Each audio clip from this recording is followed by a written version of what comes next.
హరే కృష్ణ అండి, పద్మావతి కిచెన్కి వెల్కమ్. ఈరోజు మీకు చుక్కకూరతోటి సూప్ చేస్తున్నాను, పులుసు.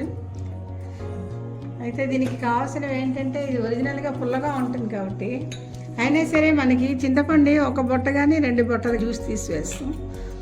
అయితే పోపులోనే ఏంటంటే 2 పచ్చిమిరపకాయలు, ఒక 2 ఎండుమిరపకాయలు, కొంచెం ఆవాలు, జీరా, ఇంగువ వేస్తామండి.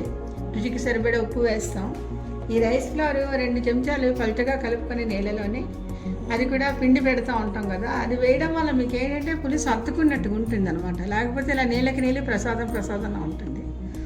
లాస్ట్లో కొంచెం పుల్లగా ఉంటుంది కదా, పులుపు విరగడానికనే ఇక ఏమాత్రం బెల్లం ఎక్కువ అక్కర్లే వేసుకుంటే బాగుంటుంది. నూలు పొడి చేసింది మనం ఉంచుకుంటాం కదండి, నూలుపప్పు, జీరా, 2 ఎండుమిరపకాయలు వేసాను. ఈ పొడి కొంచెం కలుపుకుంటే టేస్ట్ చాలా బాగుంటుందండి.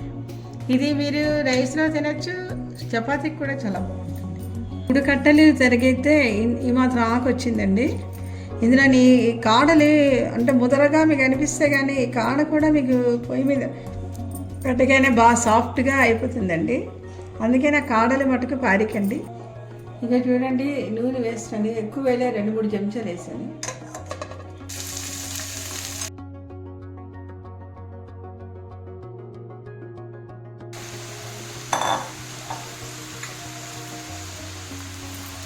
చూడండి, ఇంత ఒక్కసారి నూనె వేగానే తగ్గిపోతుంది. ఆకుకూరలు కడిగేసి తరుగుతారు చాలా మంది, విటమిన్ పోతారు. ఇంకా చూడండి ఎంత కొంచెం అయిపోయిందో చూసారా, ఆకు మొత్తం ఏకంగా డిష్డ్ ఆకు వేసేనే మొత్తం అంతా తగ్గిపోయింది. ఇది ఉప్పు మటుకు పుల్లకూర సాధారణంగా ముందర వేస్తే ఉడకమంటారండి, లాస్ట్లో ఉప్పు కలుపుకోవాలి. ఒక 2 మినిట్స్ మూత పెడితే మెత్తగా అయిపోతుంది. అంటే కాడలు వేసాం కదా, ఇది కూడా మెత్తగా అయిపోయింది, కానీ జస్ట్ 2 మినిట్స్ మూతలో పెట్టేస్తాం. ఇంకా మొత్తం బాగా కుక్ అయిపోయింది. ఇప్పుడు దీనికి తగ్గట్టు ఉప్పు వేసుకోవాలండి. చూసారా, అంటే ఎక్కువ ఆకు ఉందని ఉప్పు ఎక్కువ పడేసుకుంటారు, అందుకు ఉప్పు లాస్ట్లో వేసుకుంటాం. మరి కొంచెం వేసిన తర్వాత ఇందాక మీకు చింతపండు జ్యూస్ పెట్టాను కదండి, అది కొంచెం జ్యూస్ వేస్తాను. అంటే యాక్చువల్ పులుపు, కానీ ఈ పులుపు దానికి తగిలితే ఇంకా రుచిగా ఉంటుంది. పుల్ల వేస్తాం, ఉప్పు పులుపు వేసాం. ఇంకా 2 చెంచాల వరిపిండి వేస్తానండి. ఇంకా 2 చెంచాలు, ఎక్కువ వేద్దు. కొంచెం వాటర్ యాడ్ చేసుకొని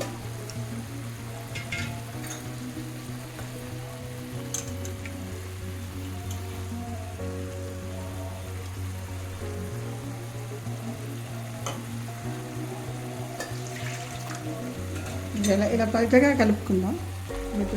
2 చెంచాలే వేసాను.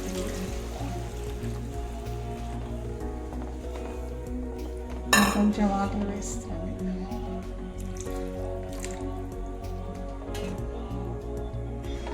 ఇందులోనే కొంచెం పసుపు వేస్తాను.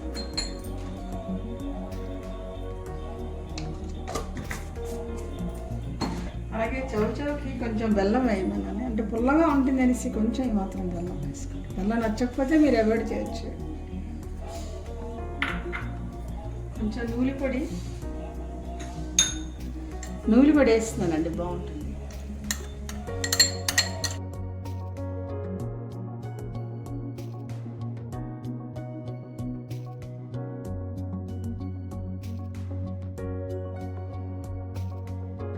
ఇంకా 2 పచ్చిమిరపకాయలు 2 ఇలా పచ్చివే వేసాను. తర్వాత అందులో పోపు పెట్టేసుకుంటే అంతేనండి. ఇందులో పోపులో 1 చెంచాడు ఆయిల్ వేసానండి.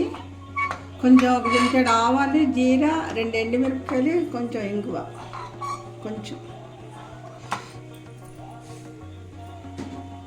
పోపు అందులో కలిపిస్తే మీకు రెడీ అండి చుక్కకూర పులుసు.